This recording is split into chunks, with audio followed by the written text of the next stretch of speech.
Hi everyone, welcome back. Today I'm going to do a product review. Now just recently I was researching a product that I wanted to purchase and I found it a little bit hard to find the information I was looking for. So if I found it hard, I thought a lot of you would find it hard.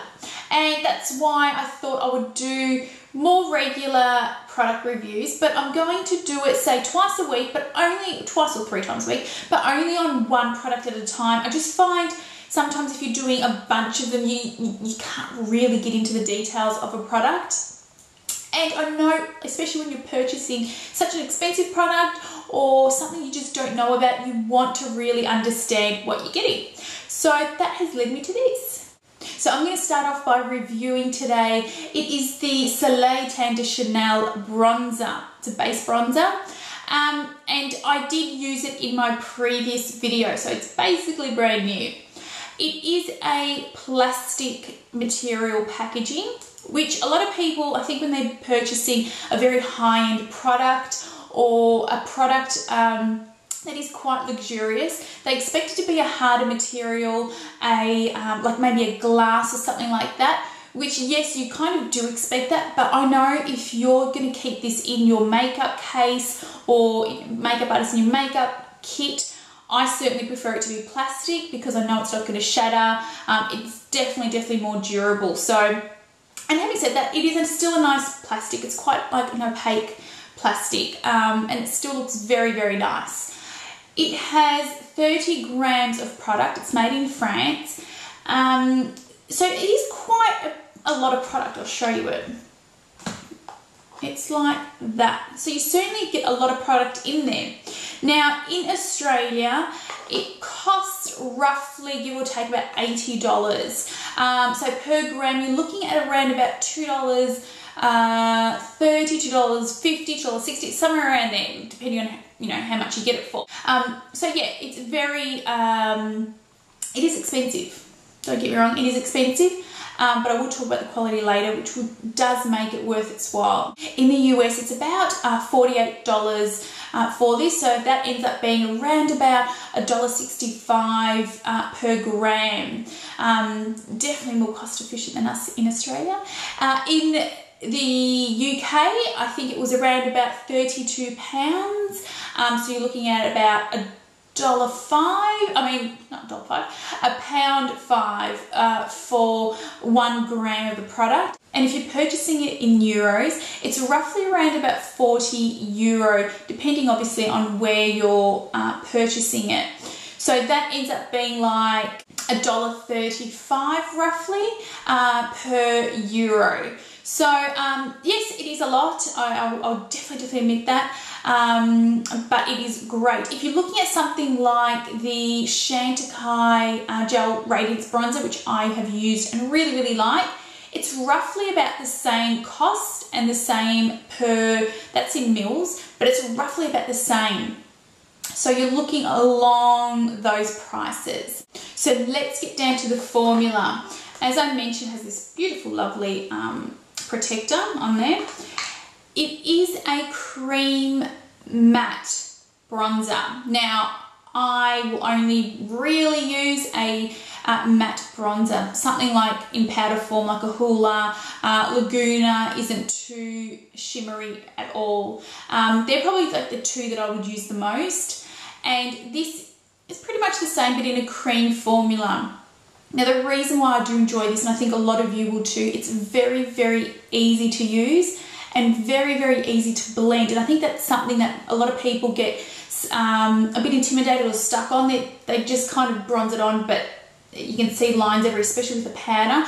With this, if you kind of rub it in, blend it in, it really leaves a natural glow bronzed finish. So it's a lovely, like I said, cream base. I'll just pop a little bit in the back of my hand for you so you can see. Very smooth texture. So it is like that. Really nice. Now skin tones, if you're very dark, this will not show on you. Even on myself, I am normally, say, a Chanel Premium 40 Matte Face and Body. I am C4 in Makeup Forever HD. I'm about 155. Giorgio Armani, I'm about number 7 in the Lasting Silk UV foundation. Yeah, so I'm roughly around about those colours. This is fine for me, but I think if you're starting to get into darker and darker, you're not really going to get much from it. The only skin tone I'd be a little bit careful when using is if you're very, very fair and have a pink undertone. If you don't blend it in enough, it's going to look quite dirty on your skin and quite reddy and clay looking. So definitely blend it really well, even mix a little bit with your foundation and then apply it. So to use it, I'm just going to take my Real Techniques. This one is the Expert Face Brush. Just apply a little of that on the brush, and I always pop a little bit on the back of my hand so you don't go right in there. And just where you want that kind of real bronze look, just apply a little bit.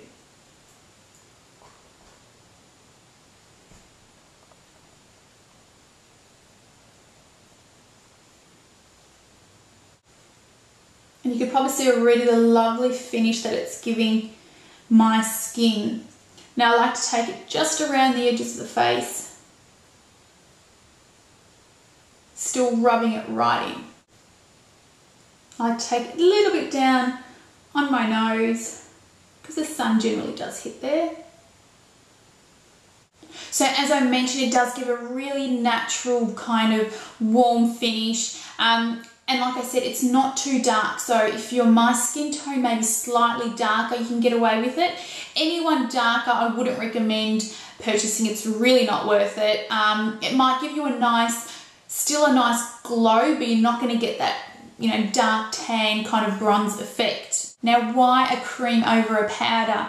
In all honesty, it's just personal choice. This is certainly very, very easy to use. So if you're a starter with bronzer, definitely this is one to try and much easier than a powder. Powders can look quite heavy and cakey if not applied properly. Even blended, if not blended properly, it can look very ruddy as well. So just be careful of that. A lot of the powder bronzers do contain very slight iridescent and glittery particles in there, and you don't want to look like a, you know, walking disco ball. So again, go for a matte, whether it be a powder or a cream. But I certainly do recommend for beginners or anyone to try it. It is very, very nice, natural and easy. Now I find this product wears really well. It's long lasting. I wore it for a whole day. It was still there and it was still fresh. Earlier when I put some swatches on my arm, I went to wash it off and it actually was quite difficult to get off. So it's a good thing, especially for summer. So definitely wears well.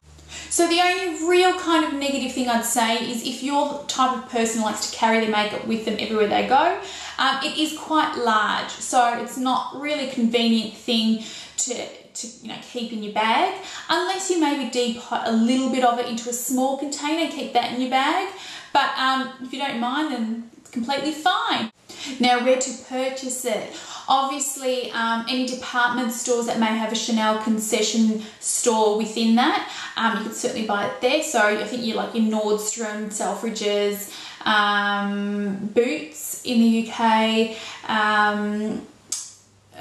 Melbourne, obviously David Jones, Maya, any of the Chanel shops, stores that stock makeup, you can definitely purchase it there, and I'm sure you can find it online too. So that is it. I hope you guys enjoyed that. I hope that was really informative. I hope you got whatever you needed to know about the product out of that. If you have any more questions, just leave me a comment. If you do like these videos and you do want to see more regular ones, give this a thumbs up, let me know, leave a comment below, and I will also pop all the information on my blog so you've got it all there too. I hope you're well and I'll see you soon. Bye.